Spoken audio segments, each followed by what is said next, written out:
Todo lo que tú le dices a tu mente, que la historia que tú te cuentas, se convierte después en conducta y esta conducta materializa tu realidad. Claro. ¿Qué pasa? ¿Qué historias nos contamos ante la pérdida? Ante la pérdida, ante la muerte, ante la pérdida del trabajo, ante la pérdida de la salud. ¿Qué pasa con esas historias, el paradigma de la pérdida? ¿Qué hay por ahí? Claro, es que la pérdida muchas veces está relacionada pues con cualquier tipo de muerte. Entonces, si no nada más es la muerte de un ser querido, puede ser la pérdida de un empleo, de pues alguna relación de pareja. Estamos atravesando una cuestión de duelo, pero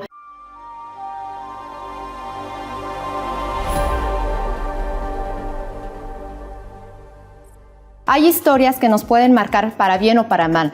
Dicen que de cierta forma el duelo duele. A todos nos va a doler. Cualquier pérdida, aunque sea la pérdida de un celular, estamos perdiendo algo material, un objeto. Entonces, ahí empieza un proceso de duelo, de pérdida. Entonces, es cuando nosotros debemos aprender cómo vamos a asimilar esa pérdida o esa situación en que nos construya o que nos destruya. Porque muchas veces sucede en que vemos todo como tragedia y muchas ocasiones les puedo asegurar que después de una gran pérdida viene una gran bendición. Pero hay veces que ese después se tarda mucho en llegar. Sí. Yo creo que en este momento puede haber personas viéndonos que ya perdieron el empleo, que perdieron el ingreso, que a lo mejor el estar hacinados en la familia hizo que ya se enojaran, ya se divorciaron. Pero oye, no es que escojas una de estas pérdidas. Hay personas que están viviendo una tras otra, y te llega como un racimo de uvas, ¿no? Una tras otra, tras otra, tras otra. Y aquí es donde debemos de ponernos a prueba.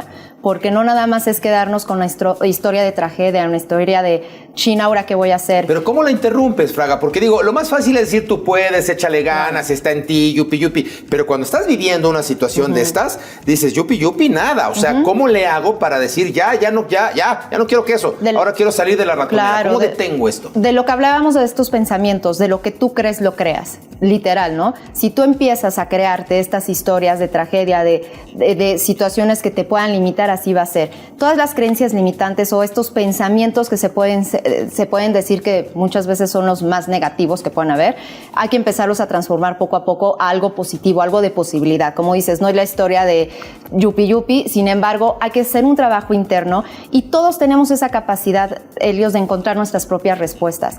Por eso existimos especialistas para poder ayudar en ese camino, para encontrar, para abrir nuevos caminos, pero lo más importante es tener esa fortaleza interna, esa capacidad de enfrentar la adversidad, pero no de la forma positiva como pues el club de Únete a los Optimistas, no, de una forma aceptando la pérdida desde el amor sin llegar al sufrimiento. A ver, vamos a imaginarnos, porque a lo mejor la gente que nos ve nunca ha ido a una sesión de tanatología o de psicología y de veras necesita ayuda. A lo mejor no tiene ni dinero para esto. Claro. ¿Qué implica? ¿Cuántas sesiones necesito yo para superar un duelo? A lo mejor la muerte de alguien o una ruptura amorosa o el despido. ¿Qué implica?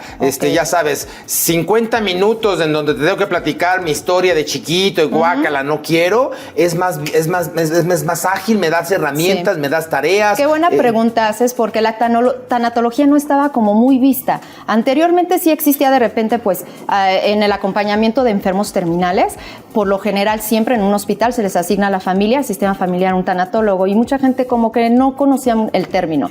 Los tanatólogos, no todos son psicólogos, yo en mi caso soy psicóloga, pero acompañamos los procesos de las pérdidas de cualquier aspecto, como ya lo hemos dicho. Una terapia tanatológica es una terapia breve, son de 8 a 10 secciones máximo, y en ese acompañamiento no te voy a ayudar a que no te duela, no te voy a ayudar a decir, tu duelo va a acabar en 6 meses y después de esos 6 meses o en una semana, un mes, ya vas a estar como nuevo. No, porque el duelo realmente es un proceso, personal, claro. Es un proceso personal y cada quien va a atravesar ese duelo de diversa manera, dependiendo sus recursos internos, Helios. Entonces, el duelo siempre va a doler, pero hay que identificar entonces qué puedo transformar. Hay que darle un sentido diferente a esa pérdida que estoy viviendo, a lo que me está viviendo. Pero entre 6 y 8 sesiones, no es que me vayas a quitar el dolor. Al contrario, me quiero imaginar que viene una etapa catártica donde tienes que sacarle y que duela y que, ¿no? Es subirte a la montaña rusa de tus emociones, en donde siempre les digo a los pacientes, van a haber días buenos, malos, otros muy malos, porque de verdad el transitar un proceso de duelo es como ir en el desierto. Entonces, sí les puedo asegurar que pueden encontrar un oasis después de ese desierto, pero eso también depende mucho de ustedes mismos y también hasta vamos a decirle del tiempo, ¿no? Porque también mucha gente dice, es que ya no quiero que me duela. ¿Por qué no quieres que te duela? Las emociones emociones se deben de sentir. Duele, ya no quiero que me duele, sí, pues duele. Pero debe de doler porque también es un proceso de sanar. Cuando tú aceptas, nunca hay que invalidar nuestras emociones. Hay términos que dicen es que existen las emociones negativas y positivas. Tú lo sabes que no existen. Hay emociones más funcionales que otras. Sin embargo, siempre hay que aprender a reconocer esas emociones incómodas, en donde es que no me gusta sentir esto. Y hay que trabajar con el paciente porque no te gusta sentir esto. Si al fin y al cabo ese es el proceso que te va a ayudar a sanar. Una palabra muy importante, Elios, que muchos me dicen es que quiero superar esto.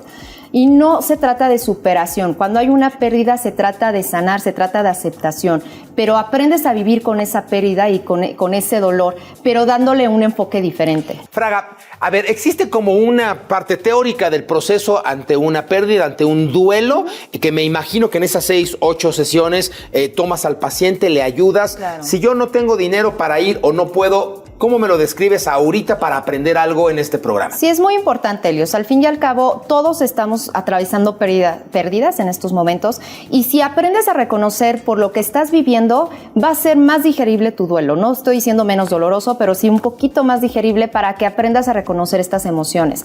Son varias etapas por las cuales atravesamos, que son 5, pero por lo general se van a presentar en diferentes momentos. 5 etapas. Ajá. Una de las etapas, pues es la primera, que es la negación, cuando pues no podemos aceptar o no lo podemos creer. ¿Cómo que me puso el cuerno? Claro. ¿Cómo que se me perdió el dinero? ¿Dónde está el celular? Claro. ¿Dónde está el celular? Ya cuando me recibí 3 veces el mismo lugar, ya estoy en negación. Es cuando ya estás en esa, darte cuenta en que pues ya sucedió, pero es la negación. Muchos se resisten en esa etapa. Oye, ¿no? pero la negación es un poco un mecanismo de defensa de, a ver, mi inconsciente necesita tantito tiempo antes de que llegue el fregadazo. Para asimilarlo al trancazo. Hay trancazos que de cierta forma duelen más porque, pues literal, son trancazos que no nos avisan en el momento. Hay otros que aunque ya te estén anticipando, de todas formas duele.